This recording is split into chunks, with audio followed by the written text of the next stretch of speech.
an Asian representative, one of our Asian representatives, you have one of our Latin American clients, and then ourselves. One of the big roles that we play is really as a mediator, communication mediator. This gentleman will say something, and then you'll have to, even though everybody speaks English in the room, you'll have what he meant to say is, and then when my client makes a statement, they say, well, what he meant to say is, so that everybody understands each other. And you try to do that in a very non-confrontational manner. You don't want to offend anybody. All you want to do is facilitate communication. When it comes to negotiation, Asians negotiate very differently than the way Latin Americans negotiate. And so you have to really draw a bridge in the ways that each negotiates. Okay, so yeah, I mean, it does take an adjustment. It does take an adjustment. By any chance, when you had those meetings, perhaps in Asian culture or in Latin America, did you ever feel that there was, or perhaps your clients now, or any sort of meeting, did you feel that there was some sort of gender preference, like perhaps men would be more of a presence there than females, or would all the employees or all the people in general be equal, or did you ever experience? No, I think that unfortunately there is a gender preference, in Asian cultures, particularly, you clearly see that there is a gender preference, and also a hierarchical preference. That is, that if I'm sitting in a meeting and I'm with my boss, as an Asian, I will not contradict my boss, and I will wait for my boss to answer first, because he is my boss. Here in our Western cultures, we're much more open about those things. In Latin America, you unfortunately do have a little bit of the machista stigma that still exists. It's a reality. It's an absolute reality. I have an engineer here in our office who is a woman who is Peruvian and is very capable. And I know that it must be at times a struggle for her to go into meetings and gain the respect of a male-dominated culture that you find in our business.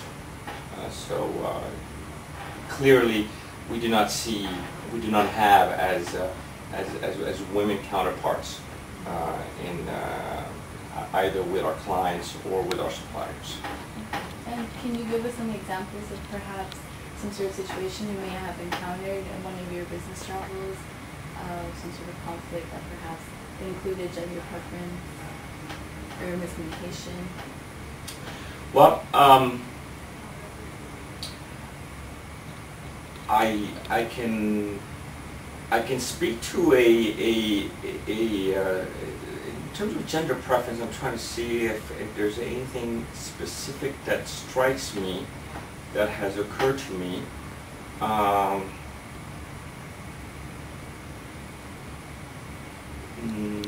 Maybe someone will come back to me, but I've got an interesting story. I was in a meeting in Malaysia about a year ago, and I was meeting with a supplier, and we were in a large conference room, and there were various levels within the organization that were there, from the president to the general manager to some of the workers.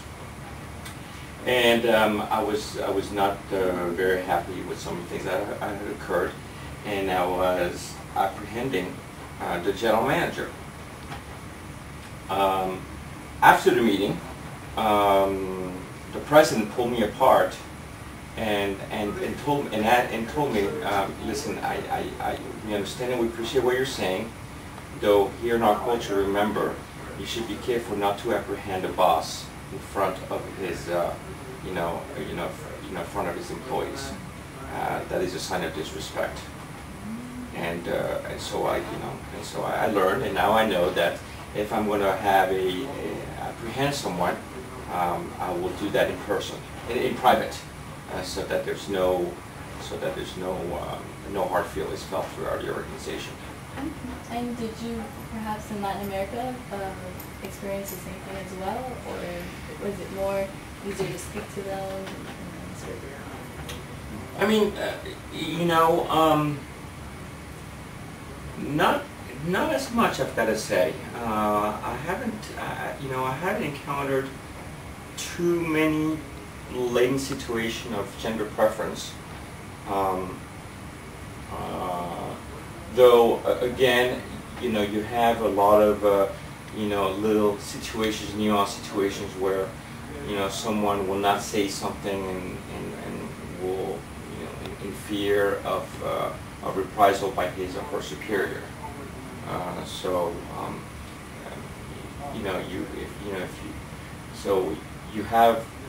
You have a lot of stonewalling that takes place.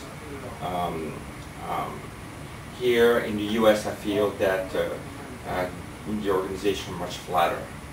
So I, as an employee, I feel much more empowered to say something that may or may not be to the liking of my boss, because him or her will respect what I say. And I'm not talking in general, obviously.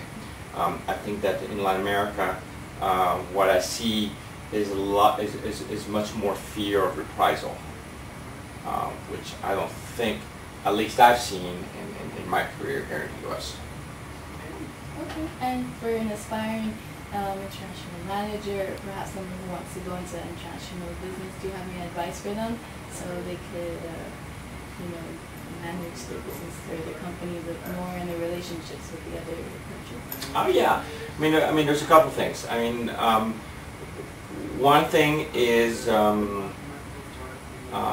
be well read on what's going on, not just in your country but in other countries. Read the international publications, understand what's going on. If you get an opportunity, obviously travel for leisure to get to know some of these countries. Be open-minded. Be patient. And make an effort to learn another language. Great. Okay, thank you so much, Hugo. You're very welcome. And have a great day. Thank you. Same to you. Thank you. Bye. Bye.